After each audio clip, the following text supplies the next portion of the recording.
बहुत आसान है कि हम किसी पे भी जिम्मेदारी डाल दें ना।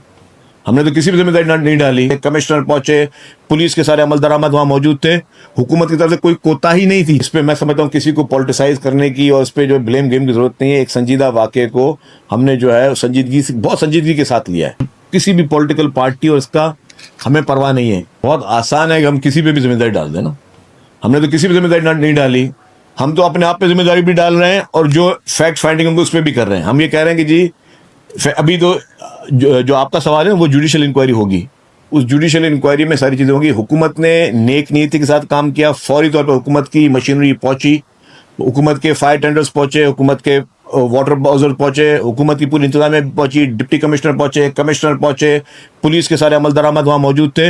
हुकूमत की तरफ से कोई कोताही नहीं थी, ठीक है। लेकिन अगर कहीं पे हम समझें कि जी ठीक है, कहीं पे अगर लैकिंग हुई है, उसकी जिम्मेदारी को हम अपने पास उठा रहे हैं। हम मतलब ये तो बहुत आसान है। आज तक पाकिस्तान में क्या हुआ है, हमारे पास जब भी होते हैं हम एक दूसरे पे ब्लेम गेम पे जाते हैं।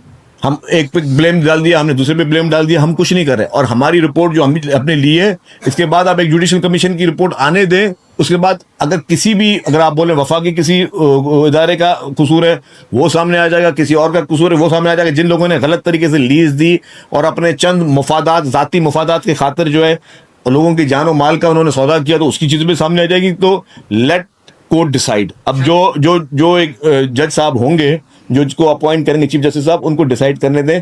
हम अपने नतीजों में ना पहुंचे। शकील साहब ये बताएं कि नामवर समाजी कारकुन है फैसल ईदी साहब, वो वहां पर आग पर पहुंचे और उन्होंने कहा है कि उन्होंने जिंदगी में 50 आगे बुझाई हैं और एक बिल्डिंग में 3 मरतबा भी आग लगी। लेकिन उन्होंने कहा कि किसी भी बिल्डिंग के कभी पिलर नहीं गिरे जितनी तेजी से इस पूरी बिल्डिंग गिरी है।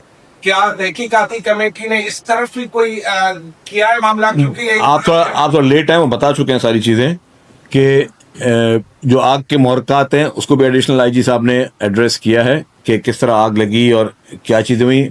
एसी के डक्ट्स जो थे उससे वो पूरी आग बहुत रैपिडली जो है वो फायर हुई है। और जहाँ हम एक मासूम बच्चे की बात करें, 11 साल का बच्चा था, उसके भी शवाहिद मौजूद हैं। हम कोई भी बात जो है ना वो कहते हैं कि बहुत आसान है हमारे लिए।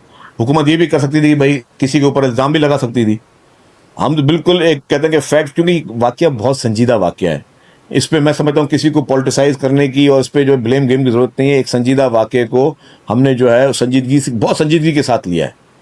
उसके कुछ भी नताइज निकले, हमने एक संजीदगी का रवैया अख्तियार किया, ना किसी और पे ब्लेम डाला है कि जी हम कह सकते थे कि ठीक है यार जिन्होंने कोई और आग लगाई उसमें आग लगा दी। नहीं, हमने उसके मौक़ात बताए, एविडेंस मौजूद हैं, स्ट्रॉन्ग एविडेंस मौजूद हैं। जब आपको चाहिए होंगे तो आपको वो एविडेंस मुहैया भी कर दिए जाएंगे।